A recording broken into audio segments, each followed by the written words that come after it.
Nokahata. Dr. Rahul, please come to the dais. Mr. Mayamato. Mr. Caddy Adler. Rajshekhar, you are here already. Shandeep, you are representing. Yes, Mr. Caddy. Yeah. And Mr. Vinod Kala, you are here. Friends, it's my privilege to welcome this distinguished panel. We have speakers from Japan, from other part of the world. Tobias has come all the way from Germany to moderate this session. And I welcome you all, sir, and for being here in this panel. And Mr. Tobias will be our moderator for the present session. And in between, I suggest, I think Ms. Barsha Joshi, who is Joint Secretary and handling storage technologies in the ministry, would be joining. Ma'am have arrived. Welcome, ma'am. And I request Mr. Tobias now to take the floor and start this. Again. And just I got information, Mr. Amush Sharma, who is chair of this session, will be joining us shortly. So what I suggest that Mr. Tobias, you can start the proceedings and he will join in between. Thank you. It's for Tobias. Tobias, you take over now. Thank you.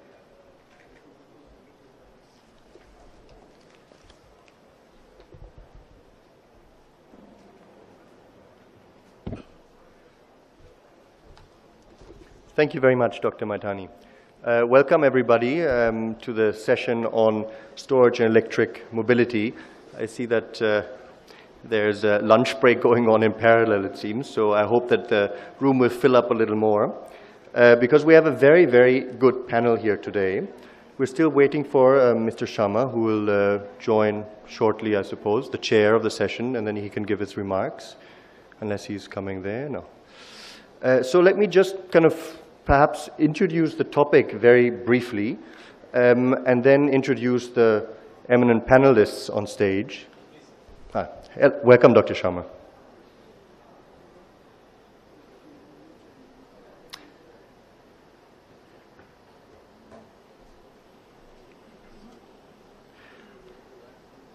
Hello, Dr. Sharma. You're the chair of the session, so welcome. I was just going to introduce the topic, but would you like to do that, or should you? Okay, okay. So I think the story of storage in India is is absolutely crucial and a very, very important building block to this entire long-term and very ambitious renewables target that the country has set itself, and that the country needs to achieve, frankly, if it wants to have a reliable, secure, and cheap power supply in the future. Just to put it in perspective, if we talk about 170 gigawatts of infirm power sources from wind and solar, even if they come in 5 years' time, which is a steep target, I think together they will contribute to around maybe 15 to 18% of power demand at that point in time. So on the one side you see that it's a very, very ambitious target. On the other side you see that it is only a portion of the kind of power that this country needs. Add to that the industrialization thrust, and we'll see a rise in the power demand per unit of GDP. So we probably see a steep increase in demand. Now, I think on the storage side, the question is, how can we reduce, of course, the cost of the technology? How can we make reliable renewable energy affordable? And to put a number to it, I would think that around 10 rupees per unit of stored renewable power at the customer end would be quite nice. I don't think we're there yet. But I look forward to the inputs from the panelists. The next is the business models. How do we break it down? How do we sell it? How do we overcome the capex, capital expenditure issue? And the last is then the whole go-to-market part. How do we educate people? How do we educate customers? How do we create enough awareness in the wider population? Electric mobility is a kind of fitting building block there, and especially also since India has one of the leading companies in the field with Reva. It is considered in many countries, or it's thought of in some countries as a grid storage solution. As far as I know, it hasn't really proven to be the case yet because numbers are still too low. Then in addition in India, of course, the question is, will it help reduce air pollution in cities, which is drastic, is dramatic, and it's getting worse, and traffic from cars and trucks particularly is a major contributor. And can it reduce India's dependency on imported fuels, petrol, of which it has very little, and it's one of the major drivers that on the current account and deficit that India has. Now, these two pieces together throw open the real bigger question, which is how do we create an integrated energy system that is smart, where demand and supply are well matched, where there is buffer storage, etc., etc. So that's what goes under the kind of broad name of smart grid. So I look forward to ideas and answers and thoughts from this panel. And I would like to very briefly introduce the panel. We have on the we have here on my side Dr. Valavalkar, who is a leading expert on storage in India. Then we have Mr. Nakahata, I'm sorry. Mr. Nakahata, who is from Sumitomo Electric Industries. We have Ms. Johnson from Siemens. We have Mr. Sharma, of course, the chair of the session and the additional secretary of the Department of Heavy Industries and Public Enterprises. Then we have Mr. Miyamoto from Nissan. We have Mr. Kala from Emergent Ventures, India. We have Mr. Raj Budavarapu from ILNFS. And we have Mr. Sandeep, right, sorry, from Sky Power, from Canada, correct? Apologies. So what I would suggest is, Mr. Sharma, would you like to say anything to start with, or would you like to do closing remarks? 2-3 minutes. Okay, please come on stage, yeah. Thank you.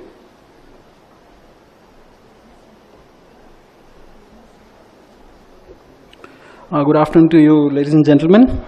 Just to lay down from my side, our ministry is in charge of the electric mobility angle, and in that context, just to lay down the sort of roadmap that we are thinking of in the coming 6 years. We have formulated a detailed policy and had launched the roadmap for 2020 last year.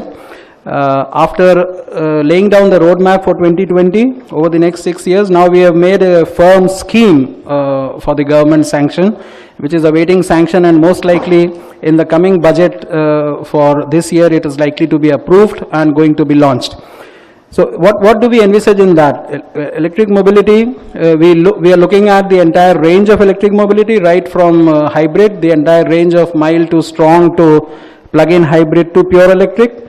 We are also looking at all the segments, that is two-wheeler, three-wheeler, four-wheeler, right up to the heavy-duty vehicle buses, also LCVs. So all categories of hybridization and electrification of the drivetrain, all segments of the vehicles, and all over the country. So that is the major thrust of this scheme, which is going to come in another 2 months' time, and from April onwards, we are first going to launch a pilot phase for 2 years.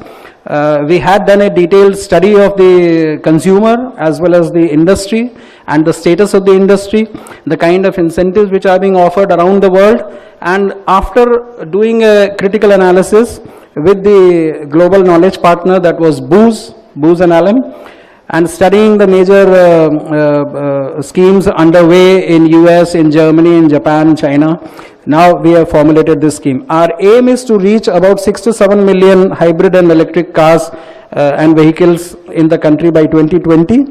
At present, our vehicle park is something like 140 million, and by 2020 we would be producing about 6 to 7 million passenger cars, 33 million two-wheelers. So you can very well imagine the kind of pressure that it is going to put on fossil fuel consumption as well as on the environment. So primarily these two are the main driving forces behind our scheme. That is, one is fuel security. India imports more than 100 billion US dollars worth of crude oil. It's almost 150 billion actually. Maybe now with the reduced rates it might go a little lower, but in years to come as the GDP grows it is likely to increase. So fuel security and the environment conservation. Side by side we have the Make in India kind of concept. We have already a set up capacity in India for about 500,000 two-wheelers, pure electric. We also have capacity of about 50,000 electric cars, that is by Mahindra Reva, which is a new generation small car, which is entirely purely electric. We also have Tatas, Mahindras, and several other manufacturers in the country, which are all homegrown OEMs, which are also in the line for introducing a range of vehicles. For the first time in the country, or in the world, we would be able to produce, already under homologation we have quite advanced hybrid two-wheelers. I mean, this was not there previously. 2 years back, nowhere in the world anybody was thinking of hybrid two-wheelers. So now hybrid two-wheelers is very much a reality, which is going to hit the Indian market in another 2-3 months' time. We have LCVs right up to 3.5 ton range, which are homegrown by Tatas. We also have three-wheelers now on the road, which will be pure electric. And with this entire range of vehicles which are likely to hit the Indian roads in the coming months, we are hopeful of achieving this target that we have set for 2020. For the first 2 years, we have an allocation of something like 250 million US dollars, which is about 1,000 crore rupees. And apart from the consumer incentive which is there to kickstart the market, there are other elements of it which are of interest to August gathering like this, that is technology roadmap. Because what goes into the electric drivetrain is something which we want to indigenize over a period of time, and by 2020, initially we have set no parameters of any percentage of local manufacturing to be done for these electric vehicles. But as the time grows, we are hopeful that the automotive component industry will rise up to the occasion and start producing in India, because looking at the numbers and looking at the market size. So technology roadmap, we are going to create centers of excellence for motors, for power electronics, for battery and battery management systems. So there would be a lot of scope for technology providers, for technology developers to work with this scheme, to work with this mission so as to make it a success. We are also going to have pilot projects to showcase the business model on the ground, because still all over the world, this is an evolving field. It is not yet settled. The kind of batteries, the kind of business models which are likely to succeed in the coming years, no one knows, and everywhere it is an evolving field. So pilot projects to showcase technology, to showcase business models, what will work, what will not work. And the last but not the least is the charging infrastructure, and that is another thing which links with the storage, power storage, energy storage devices.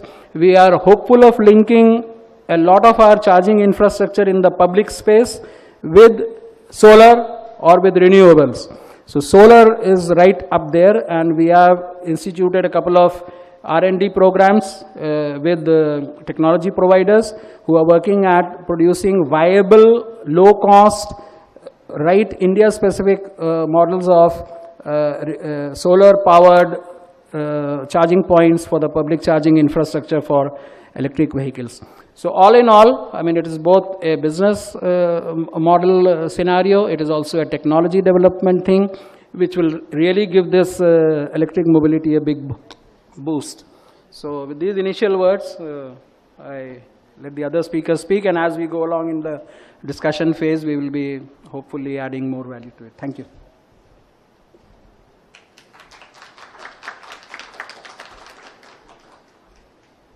Thank you very much, Mr. Sharma. May I ask Ms. Johnson to come onto the stage now? I'll see where the presentation is. This one? Yeah? Yeah. If you want, doesn't matter.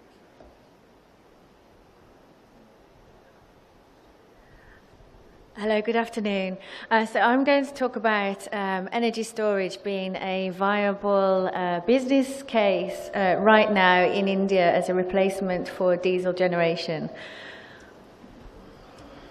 Okay, I'll skip the first two slides because we don't have much time. If you look at the market research for storage, this is just a global report for energy storage. I've taken some basic data, and they estimate that between next year and 2022, the market for grid-scale energy storage in India will grow by more than 10 times. And a lot of the influence to this is because of, you know, the new renewable energy targets.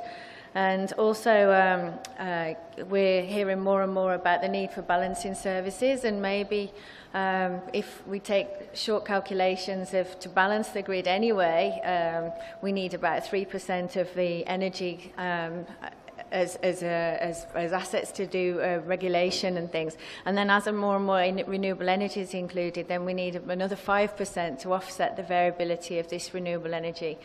And there's lots of uncertainty regarding diesel prices in India as well. Right now they're coming down a little bit, but I guess that trend, analysts predict that that trend will not continue. So all of this, you know, are big drivers for grid-scale energy storage. I just want to give you an example of if we replace a diesel generator with an energy storage unit system.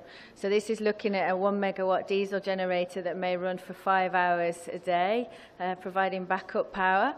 And if we were to use energy storage, the cumulative savings of emissions would be quite big, and this is emissions that we take out of the local network. So for smart cities and all these kinds of projects where we're thinking about making them a little bit greener, if we really can avoid this diesel, then it helps with the pollution as well. So I've just done some quick calculations anyway, just to demonstrate that actually it is okay to use storage now for this application. So I've just taken a 1 megawatt diesel generator which runs for 5 hours every day, current diesel prices. I've taken the capex for the battery energy storage system. I've had to include one battery change over the life cycle of the asset, which is 20 years. I've currently had to include transport and import duties because I'm bringing it from Germany.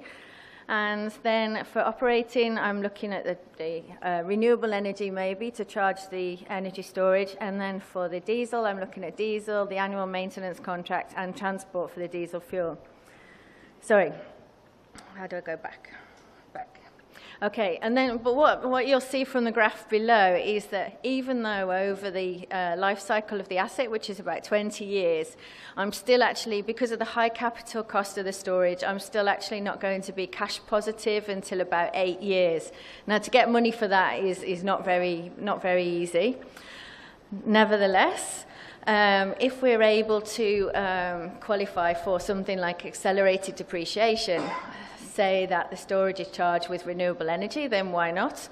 This brings the status down quite dramatically to 5 years before you get cash positive, and then obviously a longer period of saving. Now, still recognising that 5 years is too long for some investors, our financial services team have had a look at this, and basically it's very, very easy to raise money today in India to transfer the capital cost to an operating cost. So if I spread that cost over a 5-year lease, you can see that pretty much straight away, apart from this end of lease payment, we're really, in good cash situation, and that's without having any capital outlay in the beginning as well. So what I'm saying today, with the right financial engineering or the right financial innovation, we can certainly make storage work as a viable alternative to diesel generator. I just also want to show that it's not necessarily. We have to look at it project by project as well, because I looked at a different size project where there wasn't just one outage, there were 3 outages during the day. And I was able to downsize my storage, but then also I needed to change the batteries more often. And you can see now that this time there's 2 years less on the return on investment. So we have to take it case by case, but always now I can build a positive business case for storage if I've got a financial model to go with it. Make in India is very fashionable at the moment, so I looked at what this market size would mean to us as a company like Siemens if we were to make in India. So the market size for systems by 2022 would be worth about 6,000 crore rupees. If I was building my power conversion systems here, it would mean that I would build 5,000 units a year, and the market, yes, I would build 5,000 units a year, and the market would be worth something like 2,000 crores just in power conversion systems. If I was building the containers that house all the air conditioning, fire protection, security for the storage system, then there would be more than 1,200 containers per year, and that would be about 850 crore rupees in the value of the market. And in terms of jobs, probably I can generate, just within the Siemens business frame, so that's not including batteries or anything like that, I could probably generate another 450 jobs per year. Of course, there's a phase for transfer, the possible business transfer process, which I won't go into detail now because of the time. But I also looked at the impact on cost and the return on investment and the bankability of projects if we were to make in India. So basically, just by not having to pay import duty, I take 1 year off the investment period. If I do the engineering and I build a container and fit out the container with all the air conditioning and everything in India, I take off another half a year in the investment cycle. If I then build the power conversion system in unit, that's in India, there's another year I take off the return on investment. And if I then add accelerated depreciation, I can take off another 1.5 years. So potentially I can get down to around about 4 years return on investment without any lease models or anything required. So to do this, there's just a couple of things. We'd like some signals from the market. Of course, Siemens employs 12,000 people in India, so we are very much an Indian company. So, but in order to transfer some technology to India, we would want some more, clear market signals, and that would demonstrate that really storage can happen, and we can be paid for building storage and selling storage, and developers can be paid for owning storage. So things like accelerated depreciation, levy on import duty for a few years while we, build up the competence and transfer the technology. We need to develop a lot of skills ourselves inside India, and that's engineering. We need to do a lot of bid preparation, business case, and obviously then if the market's big enough, then we'll do it. So that's all. Thanks.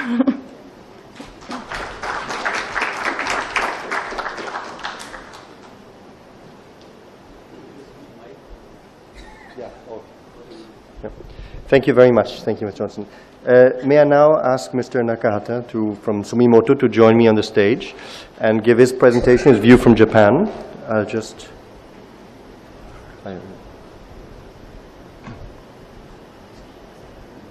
Which one?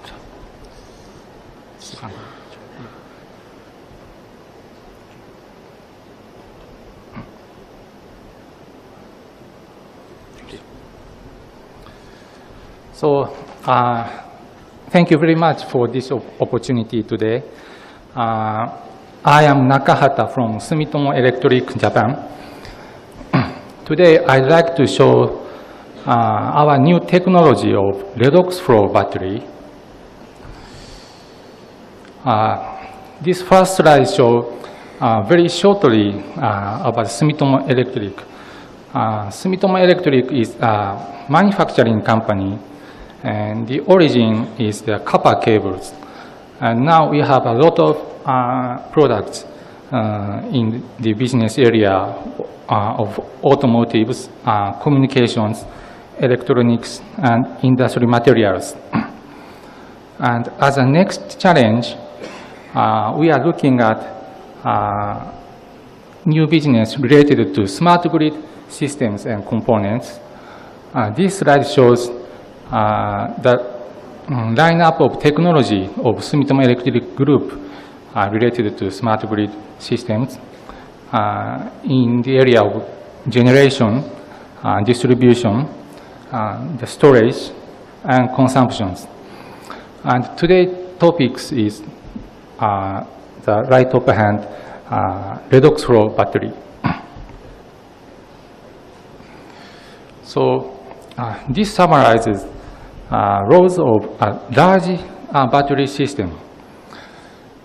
The first one is load leveling or peak shifting, charging electrical power during off-peak hours and supplying it during on-peak hours. Second role is backing up the important equipment for on emergency. And the third one is the stabilization of power grid.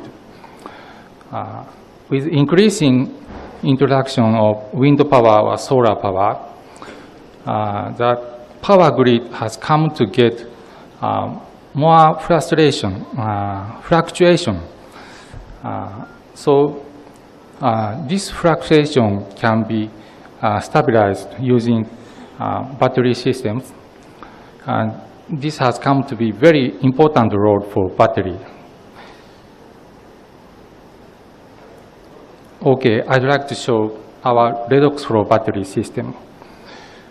Redox is the combination word of reduction and oxidation, which means the change of ion value. This slide shows the schematic of redox flow battery.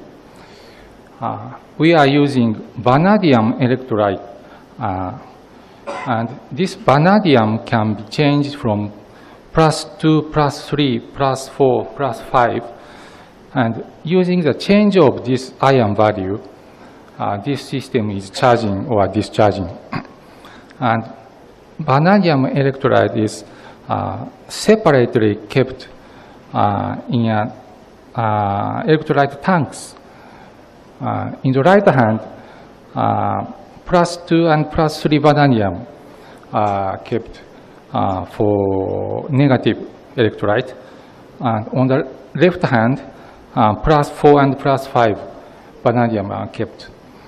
And these are circulating by pumps through the center electrode cells parts, where charging or discharging are performed. The advantage of redox flow battery, it has a very long life against charging or discharging cycles. What is happening at the electrodes of redox flow battery is only exchange of electron. There is no moving of any materials at electrodes, so this has very durability against charging or discharging cycles. In case of conventional batteries, in the left hand, materials moves out or moves back at electrodes on charging or discharging. That limits cycles. But redox flow battery has no cycle limits. Second advantage is that it is very easy to scale up. Capacity is designed by volume of electrolyte, and output power is designed by number of stacking cells.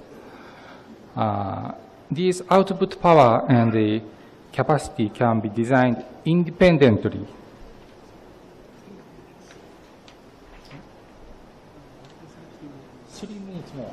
Okay. So it is very easy to scale up this system. Third advantage is accurate detection, but I have to hurry up. So the fourth advantage, this is very safe battery system because there is no flammable materials in it.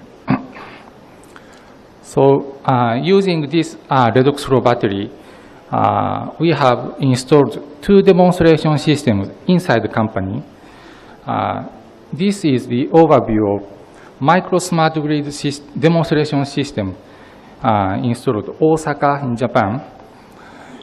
we have several different types of renewable generators and small consumptions.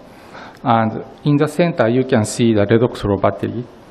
The feature of this system is that this is completely independent system without connecting to any commercial power grid. Redox flow battery is keeping the balance of the generation and consumptions. This is another figure of the demonstration system installed Yokohama Works in Japan. In the left hand, you can see the redox flow battery system with the max output power of 1 megawatt and capacity of 5 megawatt hour.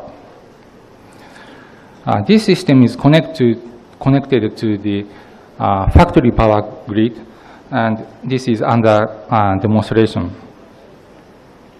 Here shows some demonstration operation modes. And this is the example of scheduled power generation. Red curve shows the output from photovoltaic. You can see very irregular generation. And blue line shows the redox flow battery output. And with the combination of this PV and redox flow battery, the mixed output is shown by black line, which is completely equal to the as scheduled. So this is another project going on in Japan, Hokkaido area. Here we are constructing the 60 megawatt hour battery system. So this redox flow battery is now on sale with a great effort of decreasing the price. And we believe that this battery system is very key component for the next new energy system. And it has a lots of contributions to such as power supply for remote areas or backing up for important facilities or raise value of the renewable energy towards sustainable society. Okay. Thank you.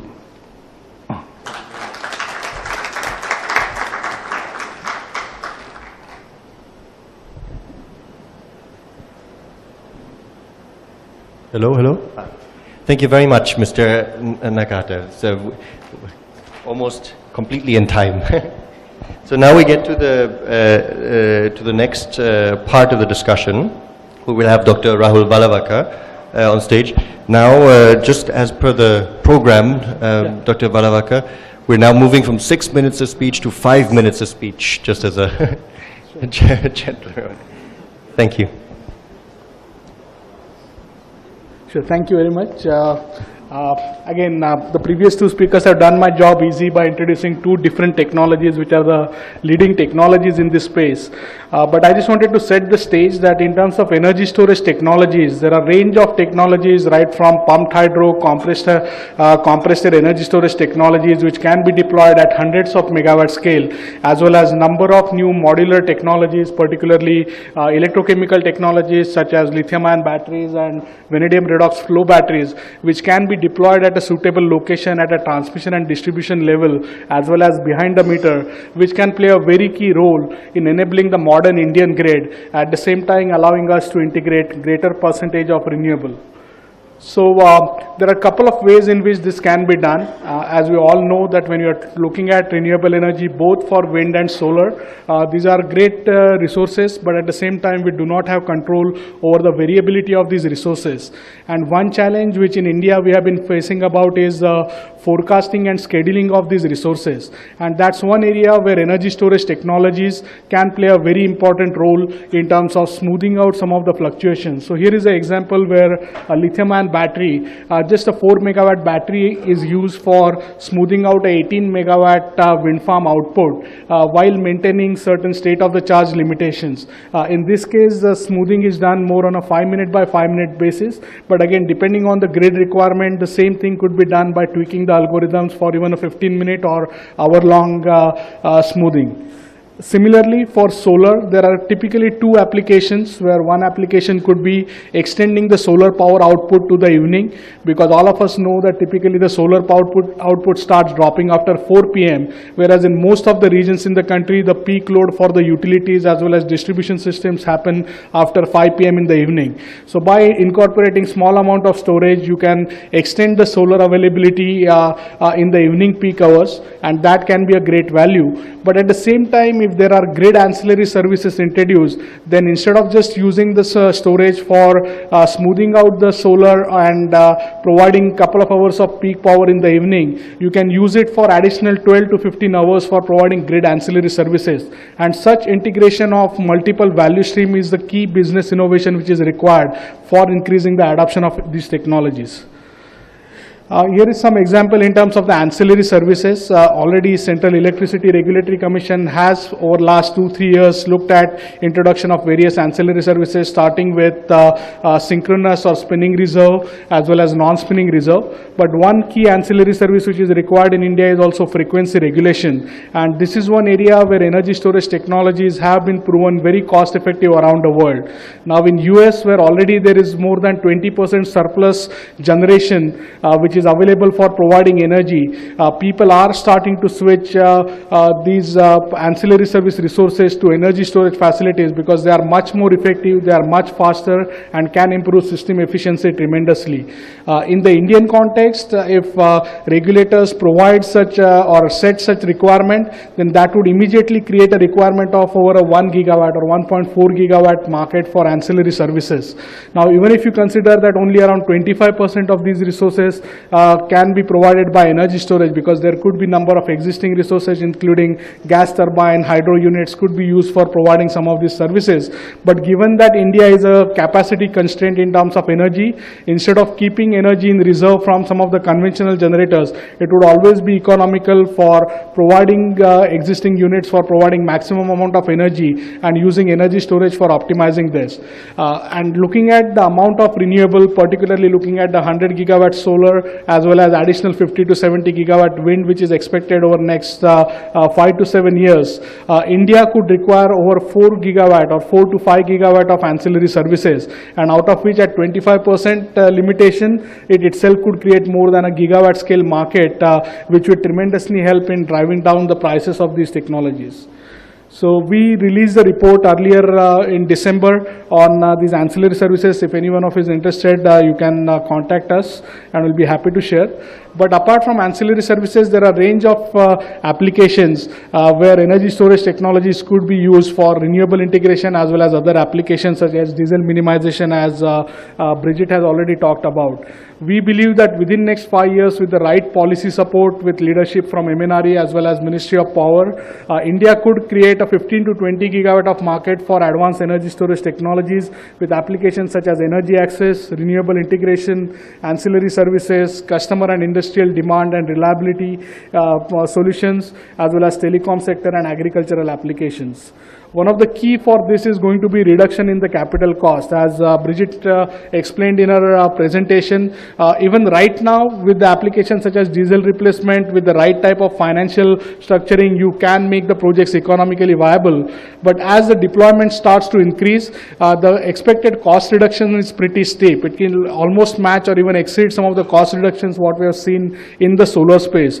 So here are some technology projection curves, and you can see that it is expected within by 2018, both lithium ion as well as vanadium redox batteries and compressed air energy storage, all three technologies can provide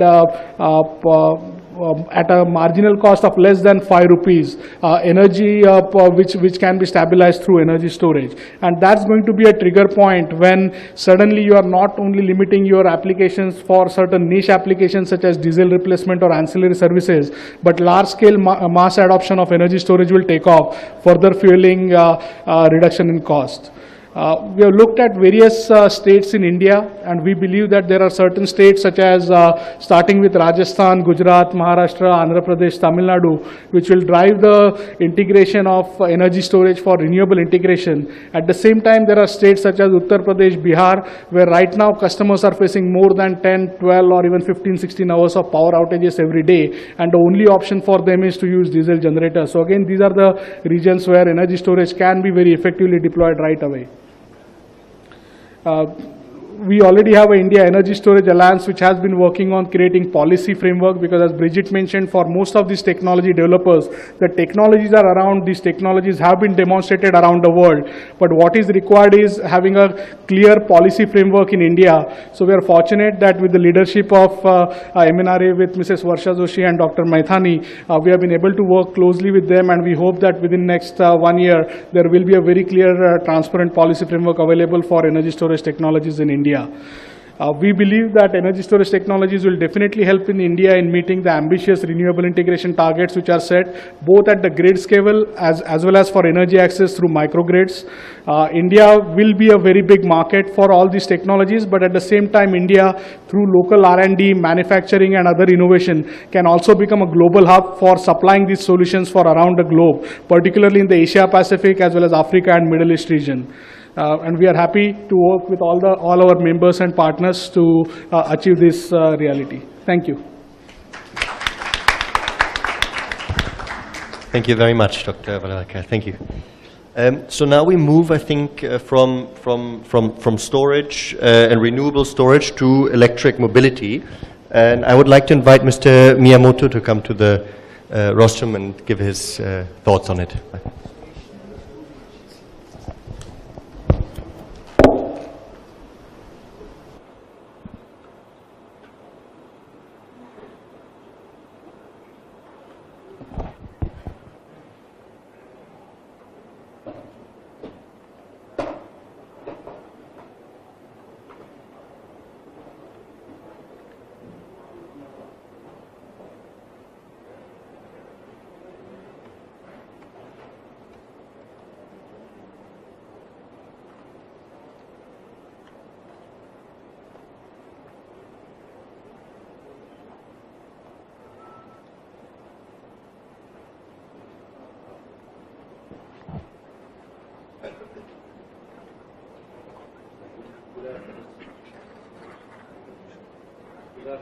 Ladies and gentlemen, my name is Takeshi Miyamoto from Nissan Motor Company in Japan. Today I'd like to talk about energy storage for electric vehicles. So this is my contents. And as you may know, Nissan launched all-electric vehicle Leaf in December 2010. This is Leaf specifications. I'd like to skip. So this is the global, this graph shows the global top 10 battery EV and the PHEV sales result in these 3 years. As you can see that these EV sales are increasing year by year. Especially Nissan Leaf achieved number one sales results for the second consecutive year. So Nissan Leaf is the world's best-selling EV.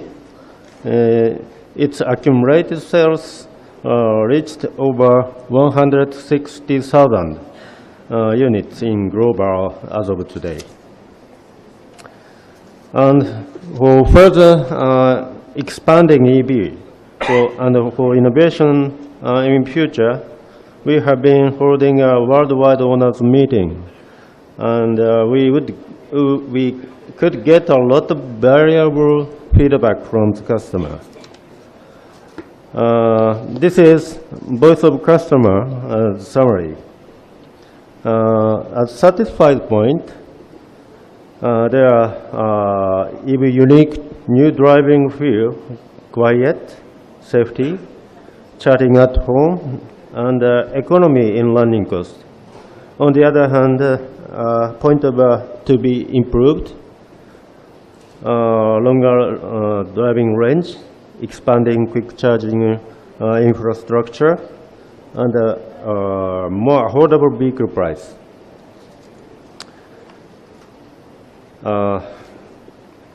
Skip.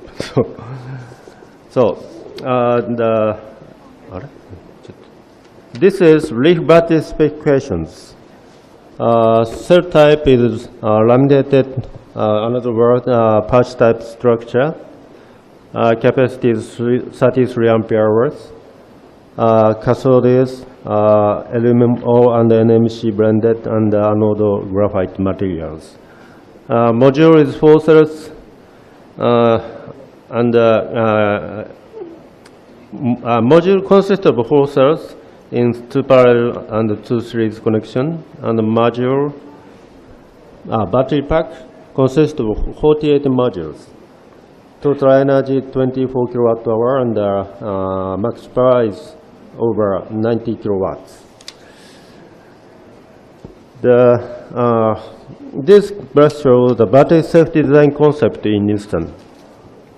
EV battery safety does not come from battery itself only.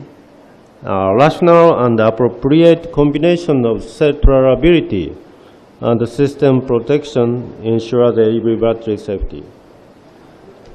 Each layer's function must be ensured. Based on this concept, safety evaluated by testing under a variety of stations and environments in Nissan. Today, I'd like to show some this final vehicle test example by video. Although these testing are only a part of the all validation test. Sorry.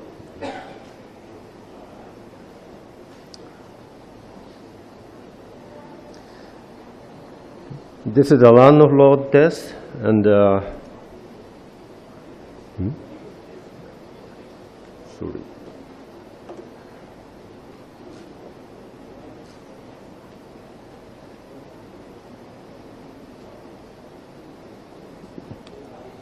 Sorry.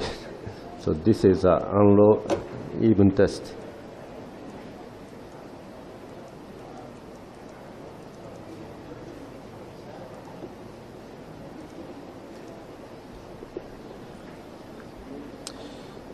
And this is a water covered road test.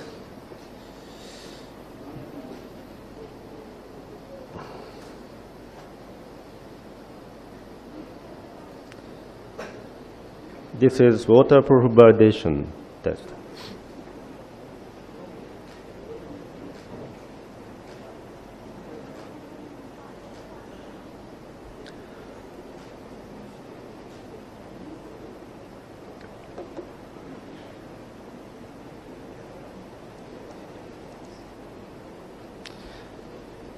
And lastly, this is crash test. This is a battery pack. As you can see, no deformation in the battery pack in the crash test condition. This is last slide. So it showed even EV autonomy range improvements. In 2010, we introduced rig with 200 kilometer autonomy range. 2 years later, in 2013, we achieved 15% improvement of autonomy range by, sorry.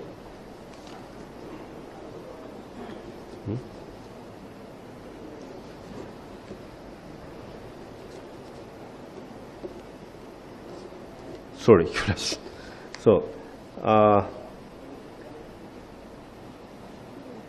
in the future, we plan to increase the autonomy range significantly. For achieving this target, chemistry challenges for higher energy density are indispensable. Key technology is breakthrough to balance the energy density and opposing safety in high level. Thank you very much.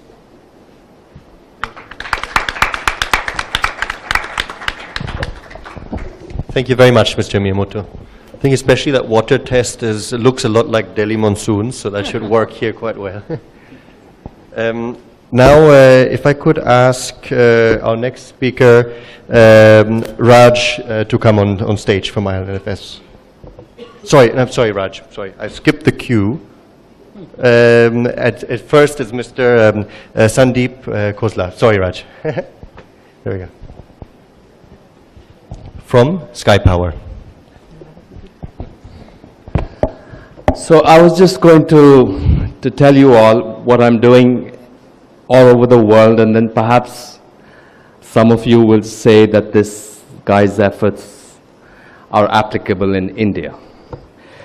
So I'm familiar with most of all the storage technologies that exist, all the chemistries and the compressed air and the all of this technology is there, but what's lacking is projects. So nobody has projects, and we've got technology coming out of the wazoo. So for instance, in Canada now, I'm based in Toronto. I'm working with the First Nation people, which are the Aboriginal people that consume a lot of diesel fuel. Their health is being affected. The diesel leaks and goes into the water table. So I'm developing plans with 270 First Nation people to reduce their diesel usage. So even if I can reduce their diesel usage by 6 to 10%, it translates into millions of dollars of savings for them. Most of these communities have 3 or 4 diesel engines, 1000 kV, 750 kV, 500 kV, and these diesel engines are operating very ineffectively. And most of these diesel engines last for 75 years, so they're a fixed cost. So I'm integrating storage technologies into these diesel engines so that the diesel engine can run optimally and the excess power can charge the battery, and then the battery can discharge the next day, and so on and so forth, all these kind of combinations. So I'm working with the First Nation people. And I'm sure that there are a lot of tribal people in India that have similar issues that nobody's talking about. The second vertical market that I'm developing projects is in the mining sector. Toronto, Canada is the finance mining capital of the world. We have some of the finest mining companies, and their stakeholders are coming to them and telling them, you've got to reduce your carbon footprint. So to reduce their carbon footprint, they've got to reduce their diesel usage. And most of these mines have diesels for cafeterias and hospitals and underground and above ground hardware. So I'm going into these mines and I'm suggesting different chemistries. After we look at their hydro bill for a year, we look at their consumption patterns, and different chemistries such as ultra batteries or lead acid or lithium, different combinations are being proposed to the mining companies. But the mining companies you have to be careful of is because the commodity is controlled by the London Stock Exchange and the mines may shut down. So I'm dealing with some very innovative companies that have lease and buyback models for batteries. So for instance, a 4-hour discharge battery, 10 megawatt battery, the price is between $8 and $10 million. So I've developed some very unique relationships that in case the mine shuts down, the lease and buyback models, you can take the storage technology back. So that's another sector that I'm looking at very aggressively, is the mining sector. The first one was the First Nation sector. The third area that I'm applying now is in the Caribbean. You know, Cuba is opening up its market, and they don't have any land for land-based solar systems. So I'm developing projects in Cuba for storage and desalination plants because they have water issues. So we're using concentrated solar power. We're using storage technologies and small desalination plants to give them drinking water. I'm doing that same in Northern Africa, and and that's pretty much it. Regarding electric vehicle technology in Canada, there's a big buzz on, but the numbers are not being met. Price is a serious issue in electric cars. Most of our utilities are not ready for the electric cars. For instance, in my street where I live in Toronto, if 5 people buy electric cars and plug them in at the same time, the whole electricity on the street will just blow, because the hardware cannot sustain that much of output of power. So I'm staying away from that market for now.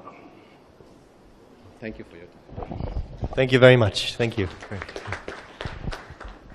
So now I think this is another sector that we haven't looked at before, which is the various off-the-grid large-scale applications. Now, Raj, this time, yes. Now, this is Raj Buddhavarapu from Ireland FS giving his remarks. Yeah, so let's look at energy storage, and let me just revert back to some of the key data points, and from there we could take off. IEA in 2014 came out with a report and finding out the technology roadmap to, as to what are the options we have to keep the 2 degrees centigrade climate change target in place. And they found out that energy storage, the distributed energy storage, is the most prominent of the technologies that can lead to decarbonization of the energy sector. So the energy sector can be broken down in 2 parts. One is the mobility, that is electric vehicles. The other one is the energy infrastructure. Now, as my other eminent colleagues have mentioned, energy storage has various applications, not just for renewables, just for the fact that in the most commoditized thing that we have in the world, there has no storage, and whether it be transmission, shifting of generation, or maintaining quality of your grid in terms of frequency, so you would need to have energy storage.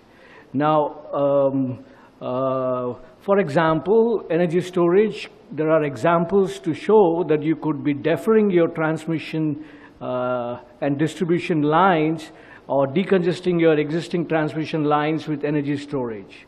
It can also be used in providing what is typically called as grid ancillary services, which Rahul had indicated. That's largely from the point of view of providing the frequency, voltage, and other supports to the grid, and I understand CERC is working on it, and Rahul, I think you had also done a recent very good study that I have had a look at it. Now, what is it with renewables, and why are we talking at this platform? Now, if you look at renewables, as on date, we are having in pockets of the states renewable as penetration of the grid far exceeding what the grids can take. So, for example, in pockets of Tamil Nadu, already the wind penetration is of the level of 37%, Rajasthan up to 26%. Karnataka around 25%, Gujarat 22%. The Indian grid system is unable to take it. Now, we are today at 5 to 6% of the variable renewable generation mix. Now, fast forward, we have 165 gigawatts added. So by year 2022, we are going to be at 18% renewable energy penetration. Now, what does that mean?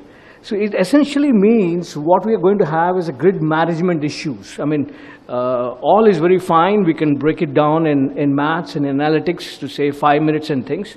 Essentially, what is happening is what is now already recognized by the Californian Independent System Operator, that if you have too much of renewables, then it is going to be, they call it a so-called the duck curve. So what happens is, California, which has got the 2/3 of the solar potential in US, has lots of solar. So the solar picks in and starts generating before only after your morning peak. And it ends before evening peak picks up. So what happens is, in the morning, you need to have a ramp up, ramp down, and in the evening, a far larger ramp up. And that's typically called the duck curve. Now, added to that is the wind generation profile, which is also considerable, at least now. Going forward, it will probably be evening out with solar. That is particularly the profile of wind generation is high in the morning, ends in the evening. And the volatility in the wind is higher than that of solar, though the ramp-up requirements in solar is even larger. So this is something that the grid operators need to be in sync. Now, what is the solution that we have been working around to say that we're going to be having forecasting and scheduling? Now, typically for an Indian system, forecasting and scheduling is not going to work. Now, everybody is going to ask why. When you're going to have 34% of wind generation penetration in Denmark or Germany, it works wonderfully. Why can't it work in India? Simply, the answer is we don't have the reserves. We don't have the spinning reserves, we don't have the ancillary reserves or the balancing reserves to make up for it. So when you have these reserves for these things to come up online, then you could be having a day ahead and other forecasting and schedules and the markets for that to be in place. The other important aspect is that the grid lines need to be well connected and well communicated through SCADA and other things, and there needs to be a dynamic and liquid LCT market matching with the different timescales or different forecast schedules. That is not existing. So if we are thinking about saying that they're going to be having a wind forecasting and scheduling or solar forecasting and scheduling is going to solve the variability, I'm afraid it is not going to be happening. What is required is that we should be looking at distributive energy storage, and that is the category that we are all talking about. It could be stationary or mobile. Mobile is electric vehicles.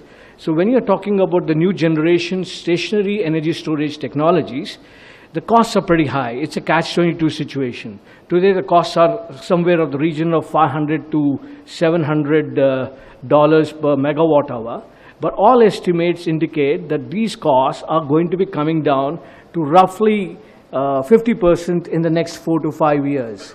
Now, if you are looking at already in the last 5 years, the lithium-ion batteries riding on the back of electric vehicle applications has dropped nearly 40% costs in capex in the last 5 years. So I reflect what Rahul had mentioned, that the cost reductions in this technology space is going to be faster than that in solar PV industry. Now, as with what McKinsey or Navigant or IHS say, that this, if we are going to be reaching the price of $160 per kilowatt hour, then it becomes absolutely interesting. Now, supposing we are going to be reaching those costs, as these experts say, then at the current interest rates, you're going to be having a delivered cost depending upon the technology that you're going to use. There are 3 categories of batteries that you would like to look at. One is the lithium ion, which is for the electric vehicles, which has a storage period of a shorter time. Then you have the sodium ion batteries, which are very proven in the market, like the sodium sulfur, sodium nickel chloride, and these are long duration ones, can hold power, storage power up to 6 hours. And then you have the flow batteries, which are very promising, as what my colleague had mentioned. These are in the demonstration and the scale-up mode. But if these were to come out and prove their metal in the next 3-4 years, we could be seeing prices of delivered energy. I mean, I'm not talking about per cycle and other things, which is difficult for non-subject oriented people, for everybody to understand. So the batteries have an efficiency, so you put in 100 units, you can get in only some X less than 100. You have a capital cost, you have an operating cost for that. So if you are looking at the delivered cost, if we are going to be at the range of $160 per kilowatt hour in the next 4 years, you should be able to look at delivered cost from this distributive electrochemical batteries between the range of 3 to 7.5 rupees per kilowatt hour. Now, what are the markets that we are looking at? The markets that we are looking at, if you are looking at huge amount of wind and solar that is going to be coming up in this country, so you would be needing up to the year 2020 something like 6 gigawatt hours of battery storage for just capturing the variability of this, so the larger grid does not crash. Now, the other market that we have to be looking at, which my colleagues had hinted at, was the diesel generator replacement. And there was a very good presentation as to what is the cost advantage that you could have. So diesel generator market in distributive mode is, the size of the market is nearly up to 90 gigawatts. So if you could be looking at that market, you could be having a market size of up to 50 to 60 gigawatt hours. Then you have the ancillary market, which I think Rahul has covered it well, so I'll skip that part. So what is it that we are going to be looking at? Now, if you look at just the simple part, we are going to be focusing on renewable energy for this country, and rightly so, because we are energy starved, we need energy security, and from climate change perspective. Now, for that, we have the Power Grid Corporation of India making the green corridors, and these green corridors are going to be essentially be transmitting electrons from renewable energy rich states to the non-renewable energy rich states. And it is going to be transmitting designed for 40 gigawatts. What's the cost of these lines? 42,000 crore. What are we now additionally building? 175 gigawatts of renewable energy. So what is the investment in transmission and distribution that we should be going for? We should be looking at somewhere around 150 to 185,000 crores of investment. Now, should we be again be resting on the same distribution and the state electricity boards to create this in their timelines for the renewable energy to pick up? One of the alternative models that could be up for looking at, as the models that has been presented in terms of the lease, buyback and other things, is to have wind and solar renewable energy management centers where this energy storage ends up playing. So essentially what has been conceptualized in the Green Corridor report as a renewable energy management centers, whose actual definition is not yet fully clear. We could be looking at these energy management centers for wind and solar on a much more distributed way. On these thoughts, I would like to just leave it, but I just want to leave it one more point. We all use mobile phones. We use the same category of rechargeable batteries. Do we know that we import, none of it is manufactured in India. The average imported cost that the country pays for mobile phone batteries, the lithium kind, nickel, chromium kind, is around 4,400 crores in average over the last 4 years, cumulative growth of 12%. So I think it is time for looking at this sector. I should also add on in terms of capacity building, as one of the colleagues had mentioned. There are also lots of institutes which are already doing a lot of work. So you have the International Advanced Research Center, Center for Automotive Research Materials, CAME, based at Hyderabad. Indian Institute of Chemical Technology, Hyderabad. The National Chemical Laboratory, Pune. IIT Madras, SECRI, Chennai, IIT Delhi, IIT Mumbai. All of them are working on various kinds of batteries, right from manganese hydride to lithium ion to flow batteries. And I think this is an area, so if we are able to put our thoughts together, unlike in the mobile industry sector, where we take great pride that we got the largest mobile market in the world, while actually depending on all the batteries to be imported, in the renewable space, for us to be really energy secure, to have local manufacturing, make in India for energy storage. Thank you.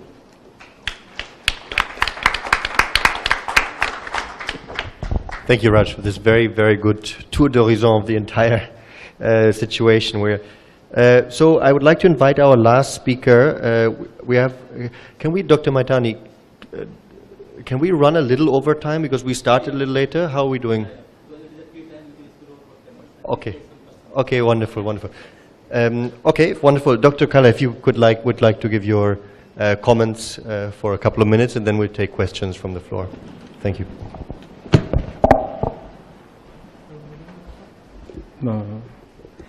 So good afternoon, friends. It's my privilege to speak here. And since I'm the last speaker, so I have the privilege to sum up other people's opinions in different ways.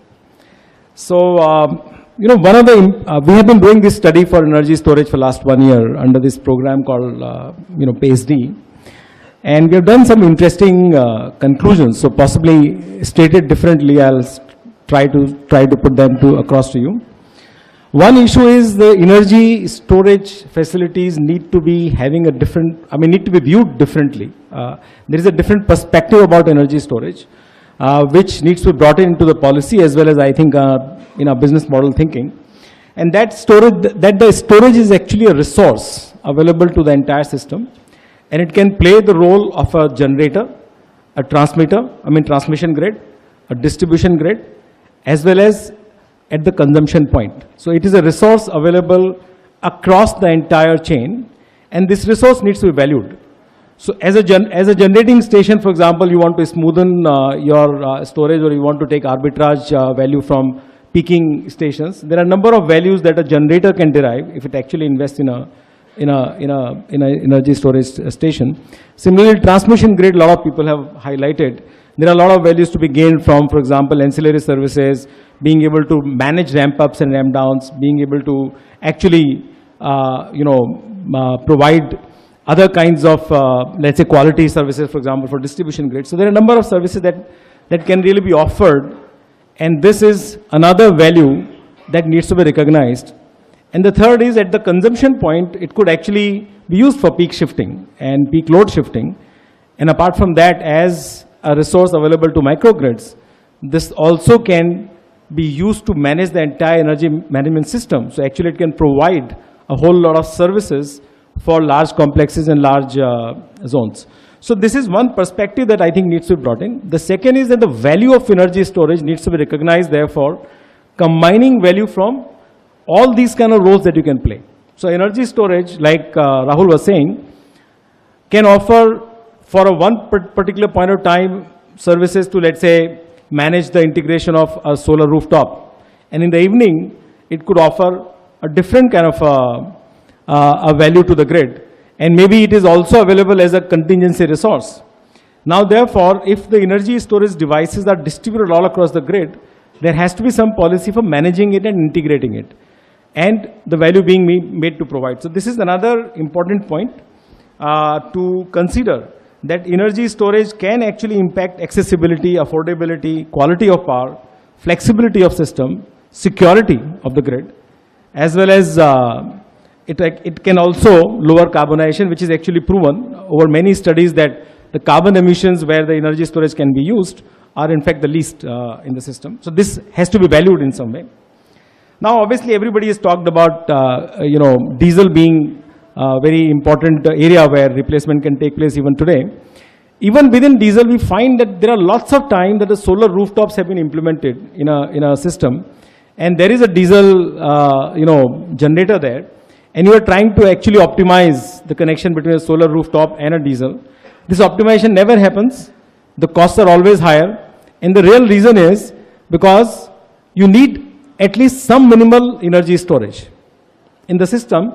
So diesel generating sets don't need to operate at inefficient levels, and this is a situation true for all diesel applications.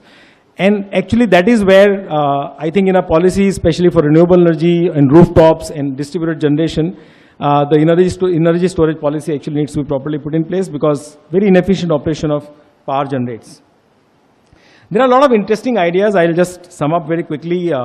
And a lot of interesting business models. Leasing and buyback is of course one. But energy storage services, just like renewable energy services or energy services at a particular price per kilowatt hour. Similarly, energy storage services can also be offered at a price per kilowatt hour basis if you were to integrate them with the overall energy management system for a large complex.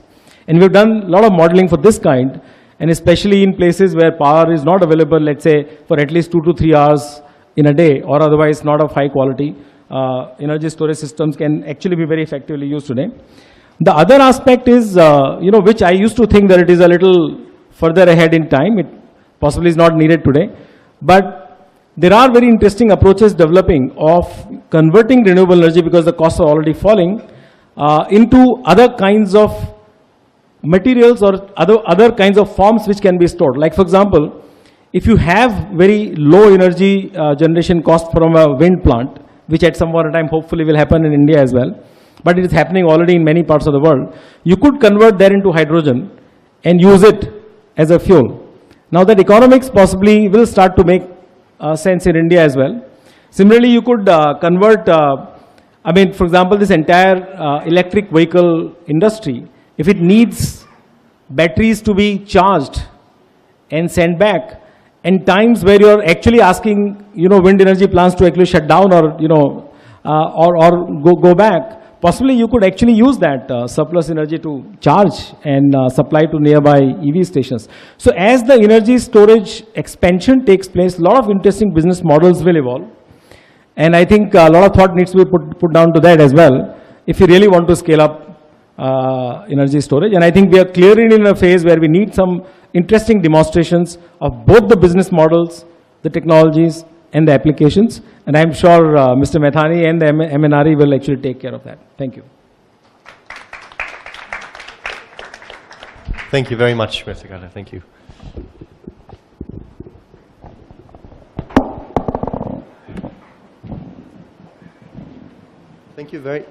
Thank you for this very interesting panel discussion. I think we've covered a lot of the aspects of this quite complex energy future that we're looking at. It seems to me that there are still technical questions that have been discussed.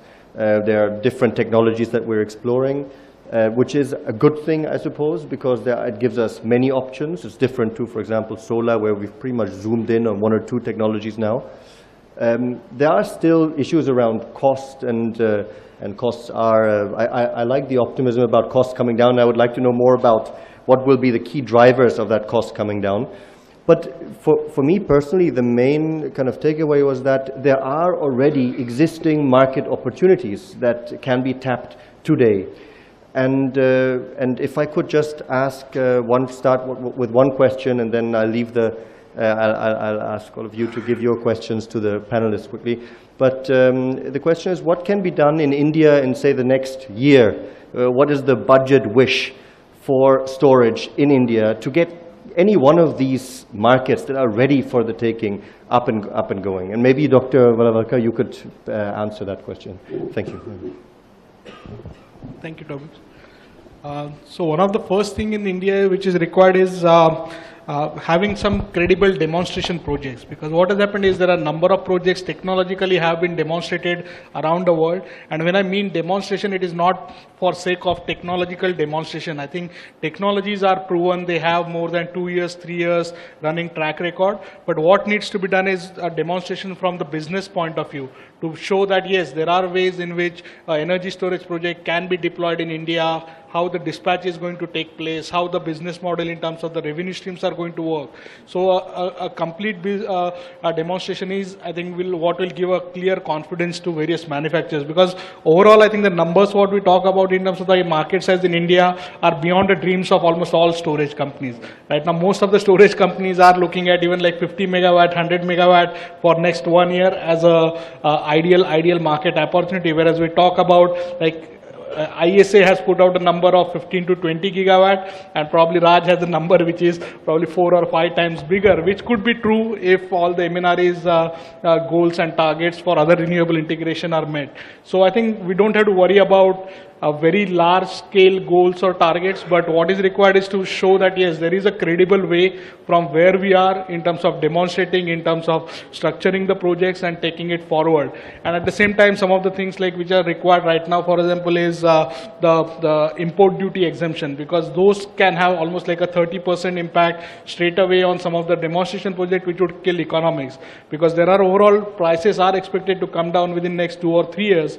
But if right now, if you add on some of those overheads, then that would again delay the adoption of these technologies in India.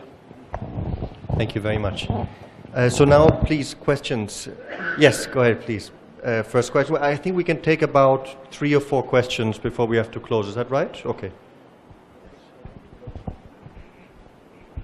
Thank you, Tobias. I'm Arunabha Ghosh, Council on Energy, Environment and Water. First of all, thanks to all the presenters. A very informative session. I wanted to direct my question, I guess, to Rajshekhar and to Rahul, because it's related to a couple of points you've made. Rahul, you, even in your response right now, articulated a number of technologies that are seeing costs that are falling down. And Raj, you mentioned that there are a number of institutions in India that are working in this area. So the question to both of you is, if we had to encourage R&D in India in this space, and R&D obviously with a view to commercial deployment, what would be the modality for that? The ARPA-E in the United States, for instance, has given a targeted based approach, whether it's the reduction of the capital cost, the reduction in the levelized cost, or the increase in the number of cycles, for instance. Is there some kind of a modality that could trigger or bring together all these different disparate institutions that are working, but not make them reinvent the wheel, so that they can kind of work on the backs of what's already happening outside India as well? Thank you. So again, I think you raised a very important point, and the key part I think here is not trying to reinvent the wheel, because in fact right now in India we are seeing there is no shortage in terms of the R&D money or the budgets being spent on R&D, even in terms of storage in last 2 or 3 years through specific various intergovernmental partnerships. There has been more than few $1 million being allocated for setting up center of excellences. If I'm not wrong, within next 3 months you'll see somewhere between 4 to 5 center of excellences on thermal storage, for lithium-ion batteries, for ultra-capacitors being set up in India. So lots of that work is happening, but right now some of these things are happening within academic world without having real linkage to the industry and understanding what are the real challenges.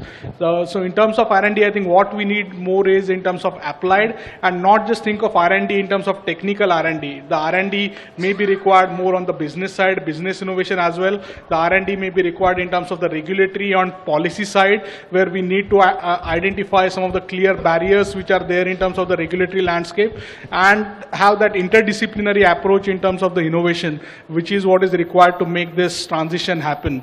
And again, at the same time, I would say that India is poised to benefit largely from the R&D which is already happening around the globe, because there have been billions of dollars spent on R&D just in last 5 years, and there are a number of technologies which are coming close to commercialization. So even in terms of the manufacturing and scaling up, even if that area, if India can focus again now, I truly believe that there are lots of technologies which will come up from India. In fact, right now if you see, energy storage is an area where if you pick up top 10 energy storage companies, probably 3 or 4, if not more, are being run by Indian businessmen or Indian scientists have been behind forming of those companies. So we definitely have that potential, but again, we don't have to just get too much attached to just homegrown right from the scratch and wait for the whole invention of the wheel, but just directly jump on the on the running train.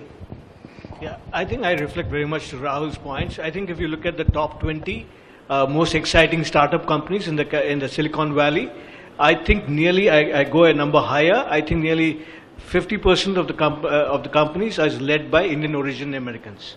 Having said that, the technological challenges ahead for energy storage is increasing the number of cycles. So currently you have lithium ion, sodium sulfur, sodium nickel limiting at around 4,500 cycles. Flow batteries can go up to 10,000. We need to touch to the levels of 15,000 to be lasting around 20 years. And if you're looking at utility scale batteries, then they need to be much higher. That's one part of it. Second part of it is, this is exactly the same situation like it has been in the photovoltaic industry. It's a catch-22 situation. You need volumes to bring down the costs. You need costs to be lesser to bring down volumes. We need to be looking at not reinventing the wheel, but looking at innovative ways of how we could be bringing about far more efficient manufacturing, and looking at those elements that would reduce the life cycle cost of energy storage. And I think if we are, instead of looking at the R&D which has been world in India, which has been all through been very fragmented, as what you had in one of your papers earlier had mentioned about it, you had come out with a publication some months back. If you could, instead of looking at it in a fragmented way, if you can look at it in terms of very concentrated way and get the people, stakeholders, including all the stakeholders from across the world and ask them to put what they have that they can offer, and then be having a goal-oriented cost reduction year on year on discharge or delivery part. That would be greatly helpful. I just want to point out that like in US, you have Japan is one of the leading countries in this. The Japanese government has decided to pump in nearly $700 million equivalent for energy storage, and they are going for demand response, and energy storage is going to be a great boom. So I think we have a great to learn from probably the US market and the Japanese market, and not to forget the Germans, definitely. Thank you. Yes, please. If you could quickly introduce yourself. Yeah, my name is Manish. I'm from NEC in Singapore, and Nissan uses our battery in the Nissan Leaf car. So you saw the results. My question actually is more to MNRE and the industry in general in India. We are talking about all these innovations, all these customizations, localizations, right? Which is very much required because the situation in India is very different.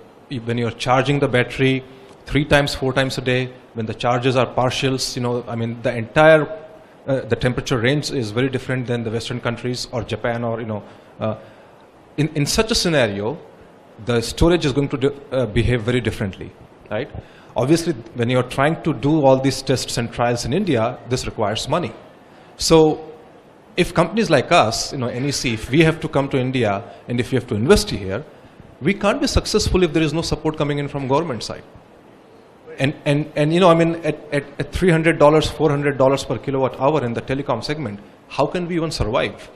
So I think there needs to be support from the government side, from the regulatory side, so that the technology sees the light of the day. Thank you.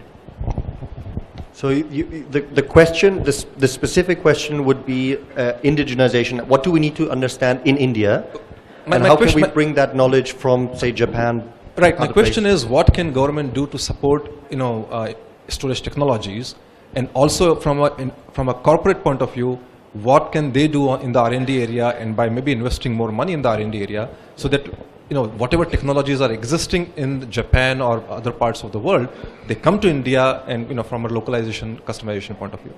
So if I may, so one could ask add to that perhaps is, what would it take for Nissan, for example, or for Siemens to get more deeply involved in research in India? And if you could just perhaps comment on that, Mr. Miyamoto. Do you know what I mean? Yeah. Okay. The question is whether the research Nissan is doing is done mostly in Japan at the moment.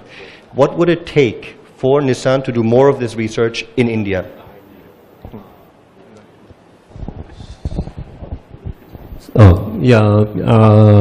Currently, we have around the organization in India, especially software for battery management. I think that is a strong point of India university, rather some venture company. So that is our current standing point. So I use a strong point of India technology. Ms. Johnson, would you like to comment on that? Is there the official Siemens line or the unofficial one? If I think about our storage offer, there's not really a lot to do R&D on, because the power conversion technology has been around for a long time, and with increasing production, the costs will come down. At the end of the day, it's panel wiring, it's nothing, it's not rocket science, you know. The batteries we're buying in. So for us, really, in terms of R&D, there's not much left to be developed apart from moving from engineered solutions to standardized solutions, and this will only happen in time with more and more projects. So yes, for engineering and manufacturing in India, but I don't see, you know, in the future of our storage solution that there's anything else we can develop, really, for now. Can I add in? Yeah, sure. I think one of the areas, I think the energy storage is a hardware and a software. So the software is basically the control system, that is going to be opening up the gates and closing the gates. It's a microprocessor-based control system. That's an area, given the IT strength that this country has, can play a very significant role, either as an outsource model or by having their own solutions. So if you look at it, the US market, now apart from the 20 emerging startup companies in the energy storage, nearly half of them are solution providers, system integrators. They are the people who have the software to use any hardware to provide the solution. It is in that area, given the ARDPC, the work that the various of the IT companies had done for the power sector in India, and the work that they continue to do with E.ON and others, are very well placed to play a leading role in this particular area. Yeah, sure. One quick answer. Actually, yeah, thinking about it, I agree, because again, thinking about the storage, we're limited to one battery manufacturer so far, and the reason we're limited is because we don't have the resources to test our control system with the battery management systems, and if there was some development in this area that made it easier just to plug and play with battery systems into converter systems, that could help a lot in the future. Very good. So business opportunity. Hi. Sorry, can I think, Dr. Matani, can we have one more question? Is that fine? Are we on time? Okay, Yeah, right. please. And you as well, anyone else? Okay, so 1, 2, 3, okay, and then, thank you, please. Yeah, start. right. We have heard a lot of great ideas on battery storage of energy. I haven't heard, I think, about grid scale water energy storage. Now, in India, in practice, we have, when grid integration of renewable energy takes place, like for example, 3,000 to 4,000 megawatt of wind energy penetrating into the grid of say like 12 megawatt, 12 gigawatt, there is a lot of wastage. Possibly you are aware that nearly 3 to 4 billion units of energy is wasted every year in Tamil Nadu. It is because when renewable energy, the wind energy is being integrated, there are lulls, where a lot of variations in wind energy, and suddenly when wind energy falls, some energy storage will have to come to the rescue, and nothing comes to the rescue. Of course, that large grid scale energy storage, like in pumped storage, like in tidal storages, would help. That also has to be deliberated in energy storage seminars, I believe. This is a very practical need of the hour today, when we have only 30 gigawatt of penetration into 140 gigawatt of Indian grid, so many problems arise. When we add 160 gigawatts more... Excuse me, sorry to interrupt. Your question is pumped hydro storage a feasible solution in India, correct? Right. Thank you. I think I'll take the other two questions as well, and then we'll wrap up. Please, thank you. And if you could kindly introduce yourself, please. Sure. My name is Vinam Agarwal. I run a company that manufactures power equipment. We're also into renewable energy projects. I hear this being spoken about a lot in today's session, that we don't need to re-engineer the wheel, right? We can probably get in technology, and we can develop applications around technologies from outside suited for the Indian context. My question specifically is to perhaps the panelists who've come in from overseas and from international companies. Are there any specific opportunities, verticals, or objectives that you would be willing to partner with Indian companies for making commercial applications or commercial uses for battery storage opportunities in India? And if so, what would they be? Because the dichotomy that I see here is I see a lot of companies talking about doing this, but they're not really keen to work with Indian companies, Indian partners. That's the question. Thank you very much. And then the gentleman. On the My name is Dilip Banushali. I'm basically from Omnium Energy, Mumbai. I'm an inventor dedicated for renewable energy. My question is, we are trying to produce energy from nature, whether it is wind, hydro, solar, and then we are trying to convert that into man-made batteries, which use chemicals. So maybe another 100 years down the line, we will have another summit like this, which we're talking about. Now these batteries have contaminated the land, so how do we now correct the land? My question is, when we're talking of energy storage, to give you an example, if there is a wind farm and there are 100 windmills, every windmill has a generator. And they all connected to the grid. My suggestion is, why can't these generators be removed and have air compressors coupled to the rotors of the turbines? So with every rotation, the air compressors are sucking out air from the atmosphere and sending it to a central storage, which could be an underground tank. It could be 100 meters underground, which could hold huge pressure, created by these 100 turbines. And that compressed air could either be transported from an X location to a Y location in compressed air form and power produced at that stage, at the Y stage, which would eliminate the transmission losses. Or you could have one turbo turbine connected to the reservoir of that compressed air and produce power there and release that air back to atmosphere. Thank you. Thank you very much.